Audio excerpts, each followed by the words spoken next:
El año es 1864. Los soldados confederados del campo de prisioneros de guerra del ejército de la Unión, Camp Douglas, están a punto de morir de hambre. Soldados desnutridos gritan en la noche. Algunos protestan, otros intentan escapar de las horribles condiciones de vida a las que han sido sometidos. El 17% de los miles de soldados confederados que están encarcelados allí morirán allí, y muchos otros serán sometidos a tortura. Esa tortura en particular era una versión actualizada de algo creado por los españoles en el siglo XVII. Los españoles lo llamaron el burro, pero los americanos le dieron el nombre de la mula. A los soldados condenados a dar un paseo en la mula se les dijo que debían montar la barandilla hasta que no pudieran más. Estas fueron las palabras de un prisionero de guerra confederado. Esta representación se realizó bajo la mirada de un guardia con un arma cargada y se mantuvo durante varios días. Cada paseo duraba 2 horas cada día, a menos que el compañero se desmayara y se cayera por el dolor y el agotamiento. Muchos hombres no volverían a caminar, se arruinaron en la barandilla, discapacitados, rotos, lisiados de por vida. Volveremos a cuando este horrible tipo de castigo se usó en los Estados Unidos más tarde. Primero veamos cómo hacían las cosas los españoles. La tortura es más conocida como el burro español, pero parece que este instrumento de tortura fue usado en toda Europa. Los franceses tenían un dispositivo similar y lo llamaron chevalet, que viene de la palabra francesa caballo.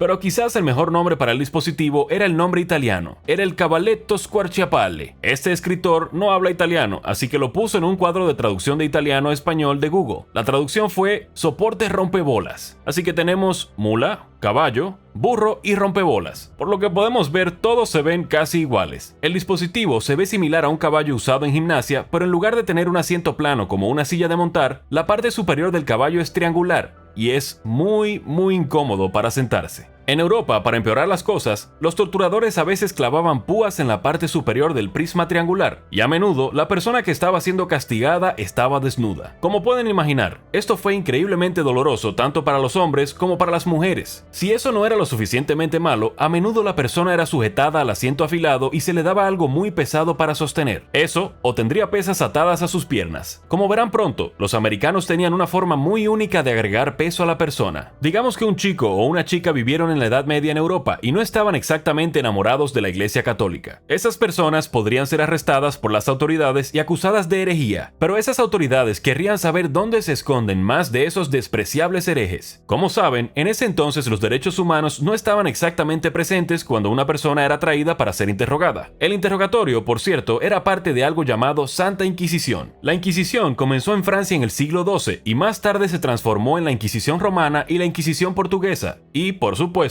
la que todos ustedes han oído hablar, la Inquisición española. Donde quiera que hubiera catolicismo había inquisiciones, y miles de personas fueron juzgadas durante la Edad Media. El resultado de ser acusado de herejía no era muy bueno para el acusado. Dependiendo del lugar, el acusado podía ser primero torturado y luego quemado en la hoguera. Créelo o no, los ingleses normalmente solo arrancaban a los hombres miembro por miembro y lo destripaban después de colgarlos. Las mujeres herejes dicen que algunas de las personas acusadas de ser brujas o las que niegan la existencia de Dios fueron quemadas. Los hombres también eran quemados y el ahorcamiento, el desmembramiento y el descuartizamiento se reservaba normalmente a las personas acusadas de traición.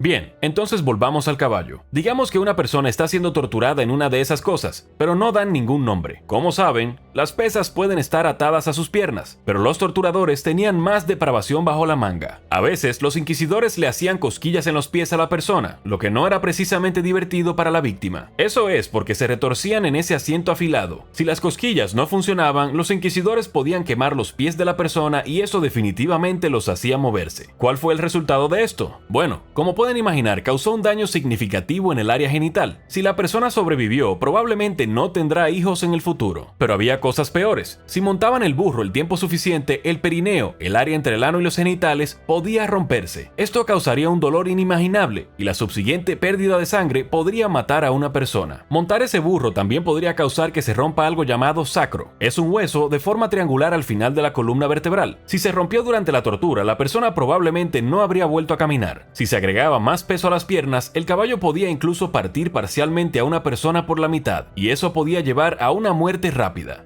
Aunque no siempre fue tan malo. Encontramos un caso en el que un hombre danés en 1668 fue obligado a montar el caballo, pero solo durante 90 minutos. Por lo que podemos ver, sobrevivió a la prueba y salió de ella con su sacro intacto. Según los archivos estatales de Copenhague, había sido castigado por enviar fuegos artificiales al cielo el día de Año Nuevo. ¿Y qué hay de cuando los soldados del ejército confederado montaban la mula de la Unión? ¿Cómo les fue? Gracias a la escritura de un soldado confederado y prisionero de guerra, un tal Milton Asbury Ryan del 8º Regimiento de la MS, sabemos que montar la mula podría incapacitar a un hombre. En sus diarios, Ryan escribió: "Muy pocos pudieron caminar después de esta infernal tortura yanqui, y tuvieron que ser cargados a sus cuarteles". Un libro sobre la Guerra Civil Americana nos dice que otro apodo para la mula era la mula de Morgan. Este era un poco diferente del burro triangular español, en el que los hombres eran obligados a sentarse en un pedazo de madera de 2x4 que estaba suspendido en el aire. Los soldados podían tener pesas atadas a sus piernas, pero como dijimos al principio, los soldados de la Unión a veces lo agobiaban con algo bastante inusual. Esas pesas eran grandes huesos de carne de vacuno que estaban atados a las manos del hombre. Se sentarían en el lado delgado del tablón, por supuesto, y luego se balancearían de un lado a otro hasta que se hubiera causado suficiente daño. Algunos hombres no podían manejarlo y se desmayaban y tenían que ser bajados. Algunos de esos hombres quedarían incapacitados de por vida. Se llamó la mula de Morgan en honor a un famoso general confederado llamado John H. Morgan. Esto no fue por respeto, sino que se suponía que era un humor sarcástico en el que los prisioneros confederados podían montar el caballo de este gran general, y dolía mucho. Ahora ve a ver este episodio: Comido vivo, escafismo, o mira este, tijeras de cocodrilo.